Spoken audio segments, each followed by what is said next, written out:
जतिसुकै मिल्ने साथी भए पनि एक दिन न एक दिन चाहिँ छुट्टिन्छ क्या। सबैजनाको आफ्नो ड्रिम हुन्छ, आफ्नो सपना हुन्छ, आफ्नो कथा हुन्छ क्या। अनि त्यो कथा पुरा गर्नको लागि चाहिँ हिँड्नु पर्दो रहेछ क्या।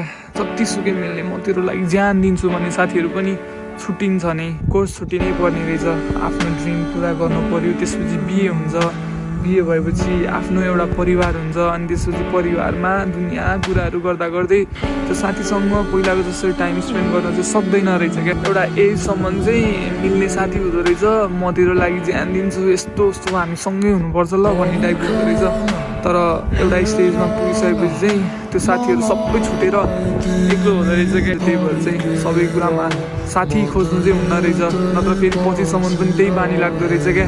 अनि अहिले पनि मलाई स्टिल त्यही बानी छ क्या। अब म यसो कतै निस्किनु पऱ्यो भने के लाग्छ भने निस्किन्न, म साथी नै छैन भन्ने टाइपको त्यस्तो फिल हुँदो रहेछ क्या। तर यदि मलाई पहिलेबाट नै त्यस्तै बानी लागु भए, जहाँ पनि म एक्लै जान सक्छु भन्ने टाइपको बानी लागु भए त अहिले मलाई साथी नै चाहिन्न थियो नि त, म मजाले भाइब गर्न सक्थ्यो होला। तर अहिले चाहिँ सिक्दैछु म त्यस्तो कुराहरू चाहिँ। अब मेरो साथीहरू त छ नि होइन, छन त, तर आफ्नो ठाउँमा छ क्या। उनीहरू पनि आफ्नै छ कथाहरू होइन, उनीहरू पनि आफ्नै बाटोमा हिँडिरहेको छ, उनीहरू व्यस्त छ। अब उनीहरूलाई पनि गाह्रो छ नि त, मलाई जस्तै उनीहरूलाई पनि गाह्रो छ। अनि हाम्रो टाइम मिल्दैन, अनि पहिला जस्तो हुँदैन क्या। एउटा एज रहेछ, त्यो एजसम्म चाहिँ सबको हुने रहेछ। जहाँ जाँदाखेरि पनि कलानेर आइज छिटो भनेर बोलाएर लगिँदो रहेछ, सँगै गइदो रहेछ। साथी भएन भने जान्न टाइपको हुँदो रहेछ क्या।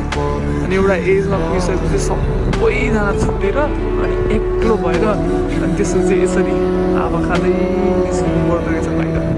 आनन्द के भन्दा अब होइन, त्यो एज रहेन अहिले मेरो एज 18-19को छैन। अहिले मेरो एज 23-24को पुगिसक्यो। अबको 5-6 वर्षपछि फेरि मेरो एज 29-30